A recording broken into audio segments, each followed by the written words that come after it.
अस्सलामुअलैकुम। यकीन कामिल की मेरी तमाम बहनों भाइयों, उम्मीद करती हूँ सब लोग अल्लाह तबारक ताला की रहमत से खैर आफियत से होंगे और सब लोगों का रमज़ान बहुत प्यारा खैर आफियत से गुजर रहा होगा। आजकल हर कोई पैसे के पीछे भाग रहा है। सभी लोग चाहते हैं कि उनके पास पैसा हो और बस। आजकल ऐसे बगड़ा बगड़ी मची हुई है, पैसा है तो सब कुछ है, पैसा नहीं तो कुछ भी नहीं।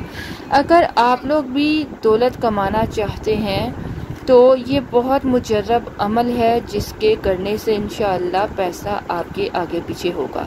अब तो आप पैसे के पीछे भाग रहे हैं, इस अमल की बदौलत पैसा आपके पीछे भागेगा इंशाअल्लाह। लेकिन याद रखिए, पैसा ही सब कुछ नहीं होता। आपको इस अमल को कैसे करना है, इसको करने का तरीका और किस वक्त करना है, कितने दिन करना है, ये समाअत फरमाइए। इंशाअल्लाह रिज़्क में बरकत होगी। किसी भी एक नमाज के बाद आपने इस अमल को करना है। कोई वक्त मुकर्रर कर लीजिए और अव्वल आखिर दरूद पाक ज़रूर पढ़ें और दरमियान में आपने 29वें पारे में मौजूद सूरह मुज़म्मिल की तिलावत करनी है। 11 मरतबा आपने सूरह मुज़म्मिल पढ़नी है।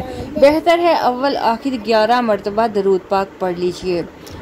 11 दिन तक इस अमल को करना है। अल्लाह तबारक ताला के हुक्म से इंशाअल्लाह आप अमीर हो जाएंगे। सूरह मुज़म्मिल की फजीलत से इंशाअल्लाह आपके पास पैसों की रेल भेल होगी। हलाल तरीके से कमाइए, हलाल तरीके से खर्च कीजिए तो बरकतें ही बरकतें होंगी। यकीन कामिल से इस अमल को करें, अल्लाह तबारक ताला आपके यकीन को कभी भी टूटने नहीं देंगे। रमज़ान में इस अमल को ज़रूर करें। इजाज़त चाहूँगी। अल्लाह हाफिज़।